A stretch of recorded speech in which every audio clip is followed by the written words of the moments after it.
My name is Brennan Miller, and I represents the protesters that were in Ottawa in January and February of 2022. I have a few questions for you, and hopefully we'll be able to get through them.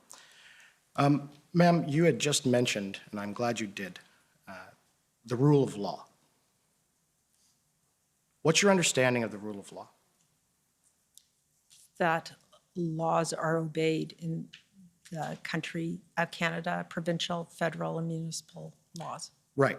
And you agree with me that the rule of law applies to you and it applies to the executive and the elected executive of the government of Canada? Yes. All right. Would you agree with this, that the rule of law conveys a sense of orderliness and executive accountability to legal authority and vouches safe a stable, predictable, and ordered society in which citizens and residents may conduct their affairs? It requires that government power or any authority delegated by Parliament must be exercised pursuant to valid laws, either directly or indirectly permitted by an act of Parliament. Do you agree with that? I do. All right. Now, you can agree with me that your position, your office, and I'll call it your office, the National Intelligence and Security Advisor, it's not been created by an act of Parliament, has it? No, No. it does not. It's an advisor. Right. And you have no statutory mandate. I do not. And you've also got no legal powers yourself. I do not, which I explained when I talked about what my role is. Right. And I take it you've never been an intelligence officer with CSIS or within the intelligence community, is that correct? I have not.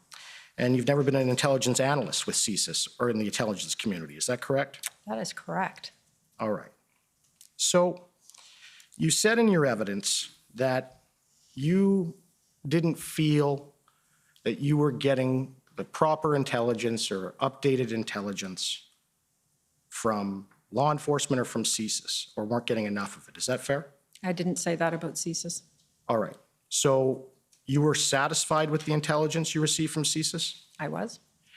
And CSIS specifically told you and Cabinet that there was no Section 2 CSIS Act threat posed by the protest or posed by any of the actions going on throughout Canada at the time, did they not? You're misinterpreting what CSIS said. Can you tell me how? Because I can put up the statement and Right. the reports, because Right. that's what it says. But there isn't, what they said and the interpretation of what they said are two entirely different things. Their mandate is very narrow.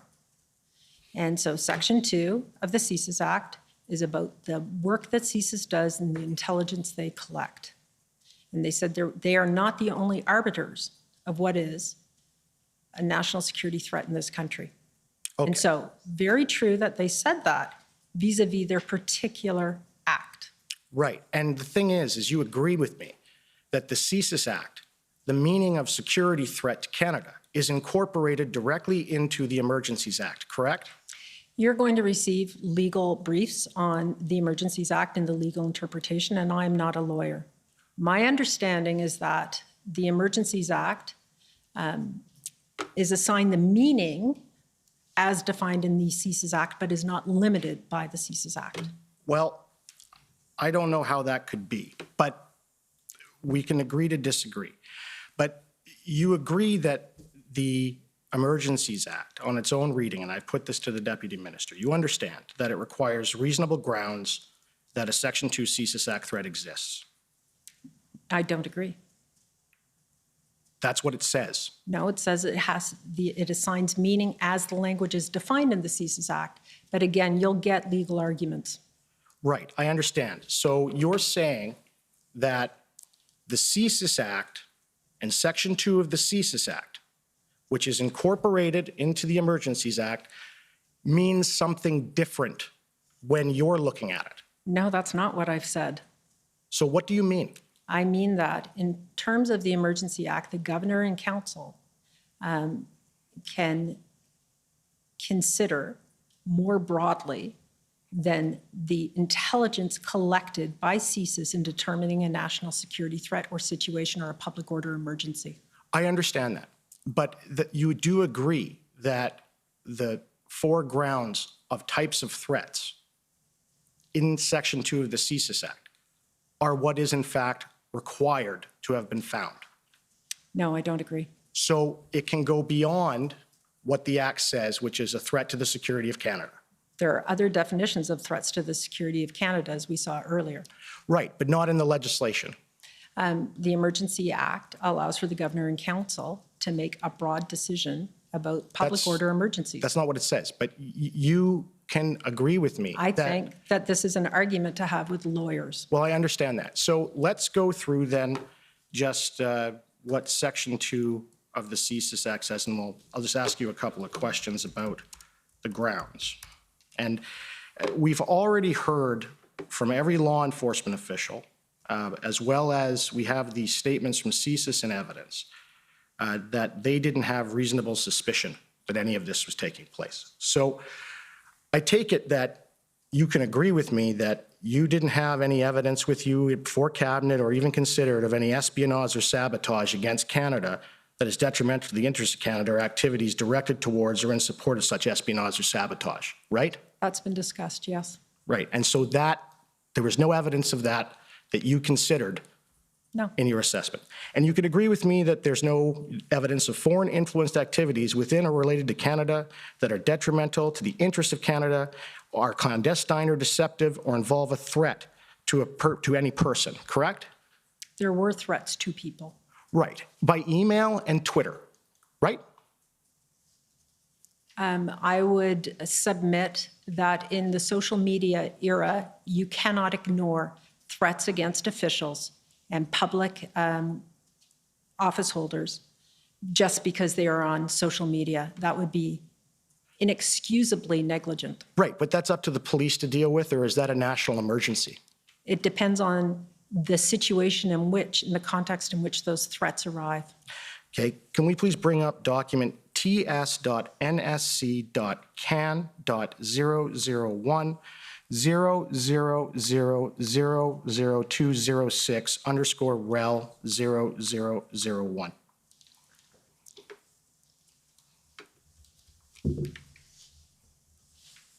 Oh, apologies, just a second. Wrong one. I'll just say the end numbers. Same forward. 159 underscore rel 0001.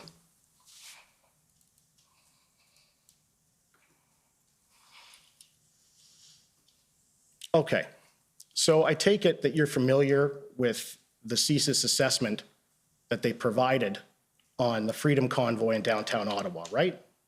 That's one of the assessments. Right, okay. And their assessment was this, and at the beginning you see downtown Ottawa was actually quite festive, not threatening to a passerby. Some criminal acts did occur, law enforcement. And again, you've said you're not an intelligence officer, you don't have any training as an intelligence analysis, so I take it you rely on CSIS for intelligence. CSIS provides one input on intelligence, yes. Yeah, and then the RCMP? Another input, Right, and then the Canadian Border Services Agencies? another input, Right, and then you also have the Canadian Security Establishment? yes. Right, okay. None of those people provided you intelligence that there was a Section 2 CSIS Act threat? Again, we've been through this. There are other measures other than Section 2 of the CSIS Act. So let's scroll down, if we can. And you'll see in there with respect to the flags. Now, I take it there was concern with these flags that there was a couple of flags that were seen that were inappropriate, and that was one of the reasons why there was a consideration of ideological motivated violent extremism. You can see there that I understand that their report is a very small number of more inflammatory flags, Confederate, Nazi, swastika, 3%er, Punisher, based on the 1974 comic book hero, and Quebec Patriot flag. And then they say that a random flag is just a flag until the reason the person holding it explains why. Flags can have multiple meanings and are routinely co-opted by various groups, individuals.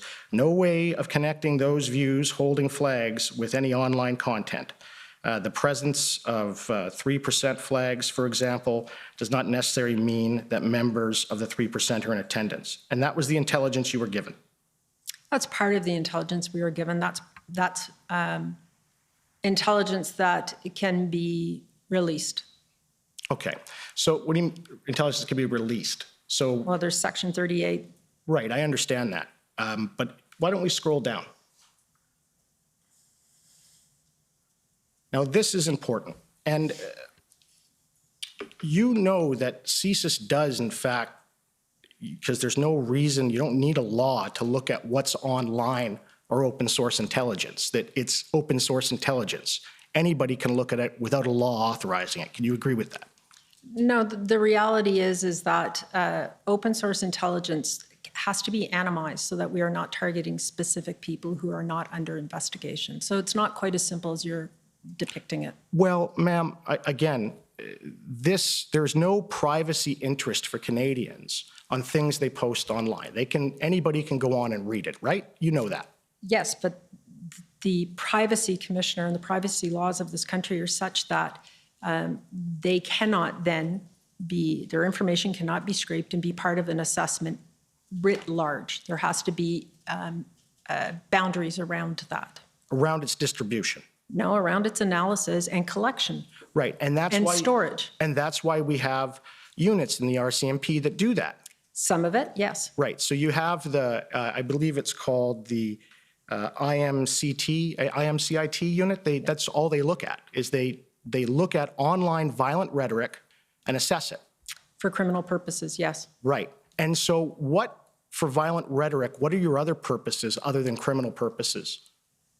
Well, so I would like to be a little more expansive in this answer, if I may be.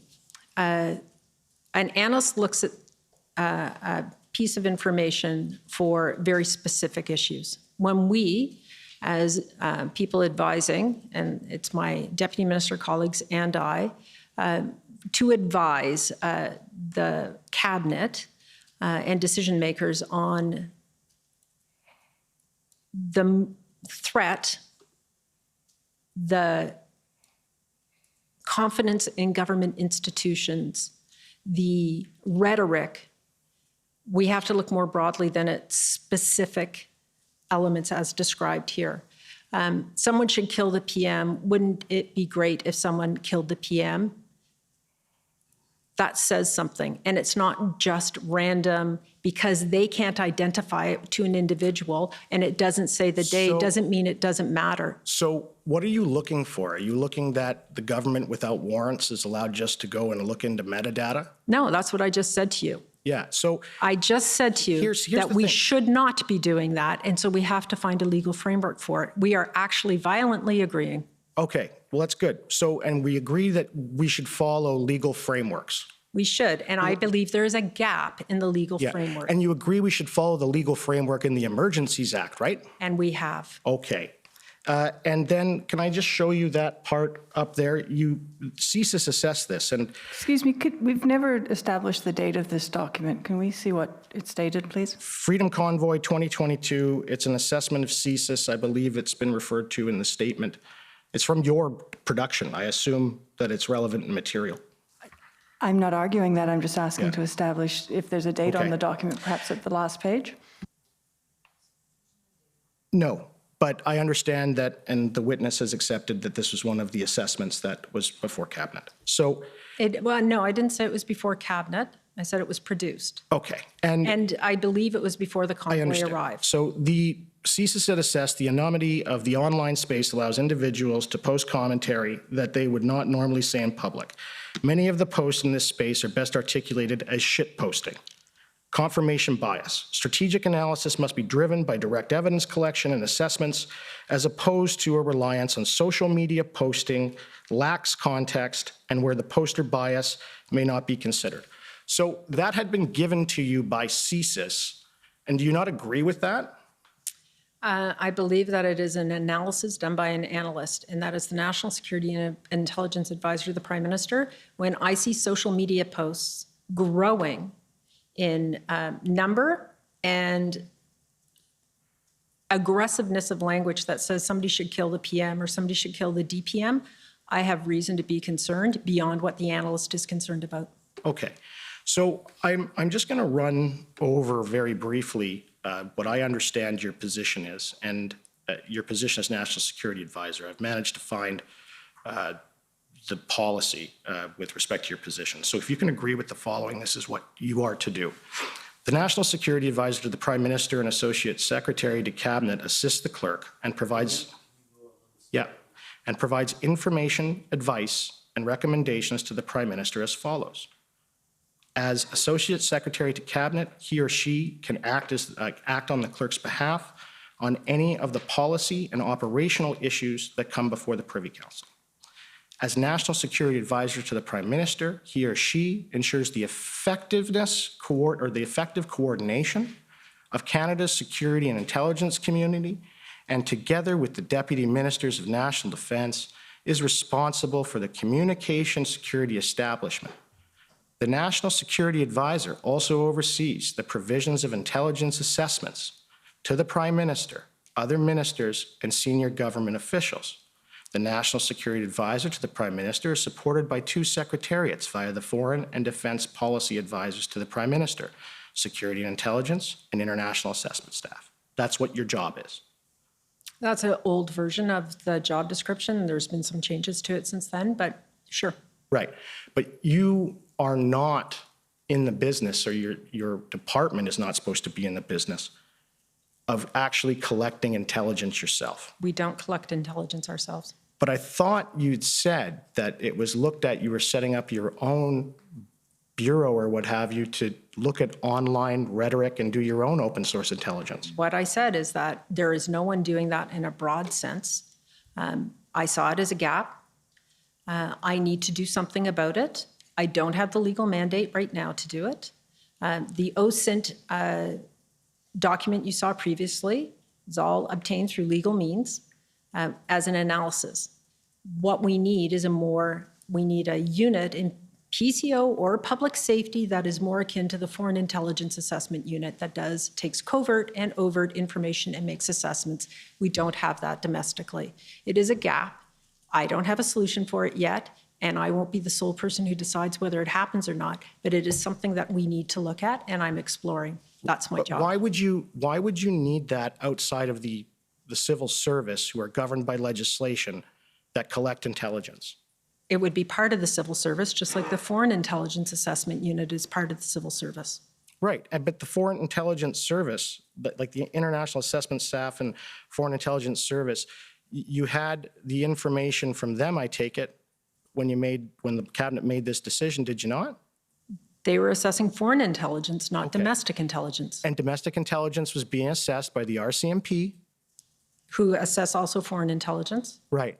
CSIS. Who also assess foreign intelligence. The Canadian Security Intelligence Who also assess foreign intelligence. And they also look at domestic intelligence. Some of them do, CSE does not.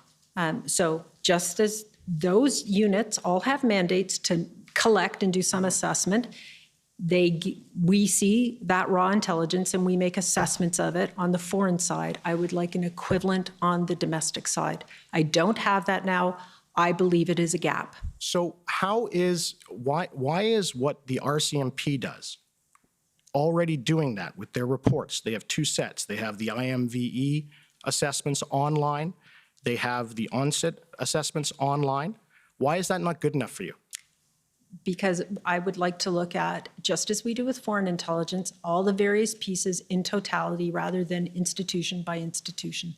It's part of our job to give a holistic picture. And it's your job, according to this description, to effectively coordinate all that anyway. Right, but I need to have people with the mandate to do that assessment, which is I coordinate the function and the issues, the issues management of what's going on in the national security community, but not necessarily their intelligence assessment. How about this? What if they just got rid of your position and left it to the director of CSIS to do what you do? So the director of CSIS is not the only person who is responsible for security in this country. That's number one. You can certainly make that recommendation to the governor and council if it's useful to you, but there are more people than him involved in assessing national security in this country. But it's nothing passed by Parliament, right? Parliament The Privy decides. Council office is an established office that is essentially the Prime Minister's department we coordinate information, we challenge, we provide policy advice to the Prime Minister, and I am part of that mechanism. I understand that, but you can agree that Parliament has given you no mandate to do that with respect to intelligence. I don't agree with how you framed it. Parliament? I don't agree with the basic premise of your challenge. Well, here you go, yes or no. Has Parliament, via statute, given you, the National Security Advisor and the Privy Council, authority to collect and then analyze intelligence? The Foreign Intelligence and Assessment Group is a longstanding group that, no, Parliament hasn't given it authority, but it exists, and it continues.